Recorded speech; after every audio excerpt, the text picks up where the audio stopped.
والعاقبۃ للمتقین والصلاة والسلام علی سید المرسلین اما بعد فاعوذ باللہ من الشیطان الرجیم بسم اللہ الرحمن الرحیم۔ اللہ تعالیٰ کے فضل و کرم سے ہمارا یہ درس قرآن جاری و ساری ہے۔ انشاءاللہ تعالیٰ العزیز آج ہم سورہ النساء آیت نمبر 31 اور 32 سے متعلق سننے کی سعادت حاصل کریں گے۔ سابقہ جو ہمارا درس چل رہا ہے اس میں اللہ تعالیٰ نے کچھ جائز اور کچھ ناجائز چیزوں کا تذکرہ کرتے ہوئے اس حوالے سے حکم ارشاد فرمایا کہ یہ چیزیں تمہارے لیے جائز ہیں، یہ چیزیں جائز نہیں ہیں، یہ چیزیں حرام ہیں اور یہ طریقہ درست ہے۔ ان چیزوں کے حوالے سے تذکرہ کیا اور اس کے بعد اللہ نے فرمایا کہ دیکھو تم اگر خود کوشش کرو گے تو اللہ تعالیٰ تم پر رحم کرنے والا ہے، لیکن اگر تم جان بوجھ کر معلومات ہونے کے باوجود، صحیح غلط کا پتہ لگ جانے کے باوجود پھر بھی نافرمانی کرو گے تو اللہ تعالیٰ تمہیں جہنم میں ڈال دے گا، اور اللہ کے لیے یہ کام کوئی مشکل نہیں ہے۔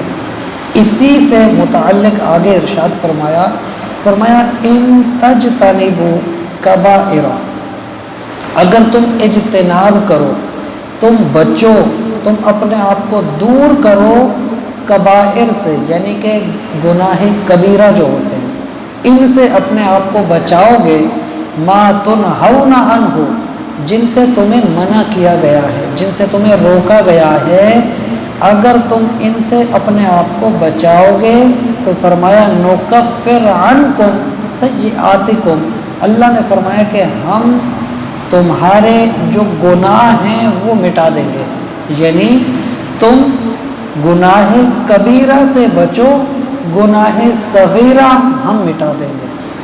اور اس سے جو علماء کہتے ہیں وجہ یہ ہے، جیسے پیچھے ارشاد فرمایا نا کہ بھی اگر تم نافرمانی کرو گے اللہ تمہیں آگ میں ڈال دے گا، تو ایک بندہ گھبرا جائے کہ اللہ کہتا ہے کہ میں تو رحم کرنے والا ہوں، پھر رب کہتا ہے نافرمانی کرو گے جہنم میں ڈال دوں گا، ہے بھی آسان، تو پھر یہ کیسے اس بات کو سمجھیں؟ انسان تو ہے ہی خطا کا پتلا، تو خطا کرے گا۔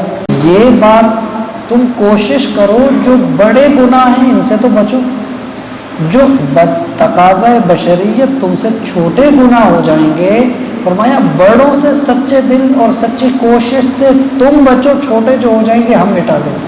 تو یہ اللہ تعالیٰ نے اپنی اس رحمت کی بات کرتے ہوئے ارشاد فرمایا کہ تم بڑوں سے بچو تاکہ تمہارے دل میں یہ بات اہمیت رکھے کہ ہم نے اپنے رب کو ناراض نہیں کرنا، پھر جو تم سے خطا ہو جائے گی بچنے کی کوشش کے باوجود اللہ تعالیٰ ان گناہوں کو مٹا دے گا۔ اور فرمایا کہ جب گناہ مٹا دوں گا وَنُدْخِلْكُمْ مُدْخَلًا كَرِيمًا، اور تمہیں داخل کروں گا کرامت یعنی عزت والی جگہ پر، عظمت والی جگہ یعنی کہ جنت میں تمہیں داخل کر دوں گا۔ اور فرمایا وَلَا تَتَمَنَّوْا مَا فَضَّلَ اللَّهُ بِهِ بَعْضَكُمْ عَلَى بَعْضٍ، وَلَا تَتَمَنَّوْا، تم تمنا نہ کرو، تم خواہش نہ کرو اپنے دل میں کس چیز کی؟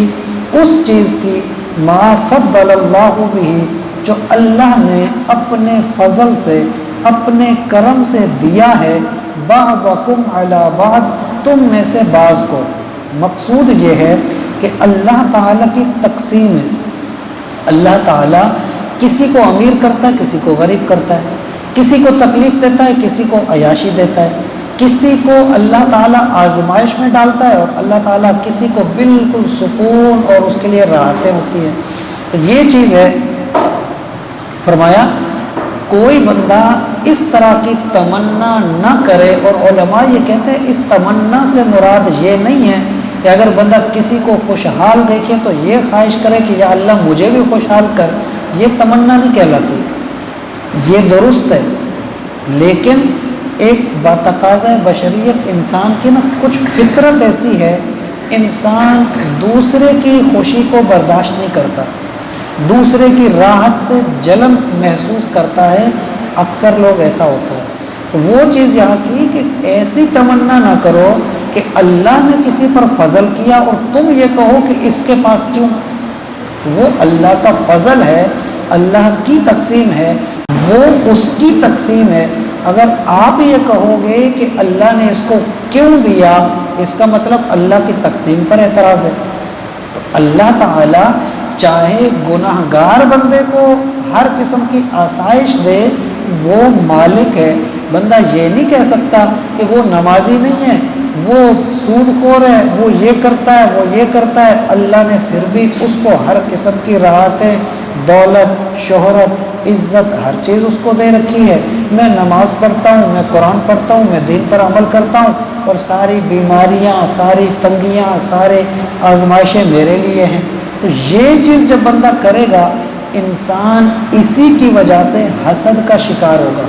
اور حسد ایسی چیز ہے جب دل میں پیدا ہو جائے اس سے پھر بغض بھی پیدا ہوتا ہے. ظاہر ہے جب آپ کسی کے ساتھ حسد کرو گے، اب دل بھرا رہے گا، کبھی خوش نہیں ہوگا. اس کو جیسے ہی ہلکا سا مسکراتا دیکھنا، آپ نے اپنے اندر دل ہی دل میں خود کو کاٹتے رہنا، کیونکہ کر کچھ نہیں سکتے، چھین تو سکتے نہیں، نہ ہی اس کو غریب کر سکتے، نہ ہی سامنے والوں کو اس طرح سے تنگ کر سکتے. تو مقصود یہ ہے کہ بندہ کر بھی کچھ نہیں سکتا اور اندر ہی اندر خود کو کھاتا ہے. تو یہ چیز اللہ نے فرمائی، اور اس کا ذکر بھی کس الفاظ میں کیا، فرمایا وَلَا تَتَمَنَّوْا مَا فَضَّلَ اللَّهُ. جب اللہ نے کسی پر فضل کیا تو تمہیں کیا ہے، تم کیوں اس پر اعتراض کرتے ہو؟ ایسی تمنا نہ کرو.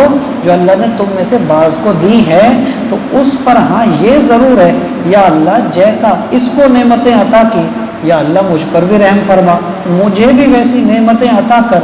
یہ رشک ہے، اس کو حسد نہیں کہتے، یا اس کو وہ تمنا نہیں کہتے جس سے روکا گیا. اس لیے کہا دوسری چیز، فرمایا للرجال نصیب مما اکتسبوا. مردوں کے لیے ان کا حصہ ہے ان کی کمائی میں سے، اور وللنساء نصیب مما اکتسبن. اور عورتوں کے لیے حصہ ہے ان کی کمائی میں سے. اس کے مختلف اقوال ہیں کہ یہ کیا معاملات تھے. بعض کہتے ہیں کہ جب یہ تقسیم کے احکامات نازل ہوئے تھے وراثت کے اور مال وغیرہ کے، تو اس میں عورت کا حصہ کم ہے، مرد کا حصہ عورت کی نسبت ڈبل ہے. عورتوں نے کہا تھا کہ عورتور ہے، چاہیے تو یہ کہ عورت کو ڈبل ملے کیونکہ وہ ہے جو کمزور. مرد طاقتور ہے، وہ تو کما بھی سکتا ہے، اس لیے مرد کو آدھا ملتا، عورت کو ڈبل ملتا. اور اس طرح سے بعض یہ بھی ہے، بعض عورتوں نے کہا تھا یا رسول اللہ ہمیں اجازت دیں، مرد جہاد کرتے ہیں، ہمیں بھی میدان میں جانے کی اور شانہ بشانہ لڑنے کی اجازت ہو، تاکہ جو فضیلت مردوں کو ملتی ہے وہ ہمیں بھی ملے. تو اس طرح کے مختلف اقوال ہیں. اس چیز کا اللہ تعالیٰ نے جواب یوں دیا کہ یہ اللہ کی تقسیم ہے، جو مرد کرتے ہیں اس کی محنت میں اس کا حصہ ہے، اور جو عورتیں کرتی ہیں ان کی محنت میں، ان کے اعمال میں ان کا بھی حصہ ہے. یہ اللہ تعالیٰ کا فضل ہے. اللہ نے کیسے کیسے مقامات دیے ہیں. مثال کے طور پر اگر کوئی یہ اعتراض بھی کرے کہ بھئی عورت کو تو اسلام نے بالکل کمزور کر دیا، حالانکہ ایسا نہیں ہے، کیونکہ عورت کو اسلام ہی نے عزت دی ہے. اب دیکھیں عورت ہے یا وہ ماں کی شکل میں ہے، تو اللہ نے فرمایا کہ اس کے قدموں تلے جنت ہے. تو مرد جتنا بھی طاقتور ہو، اس عورت کا احترام اور اس کی خدمت کرے گا تو ہی تو جنت ملے گی. تب وہ کہلائے گا کہ اب یہ کامیاب بیٹا ہے.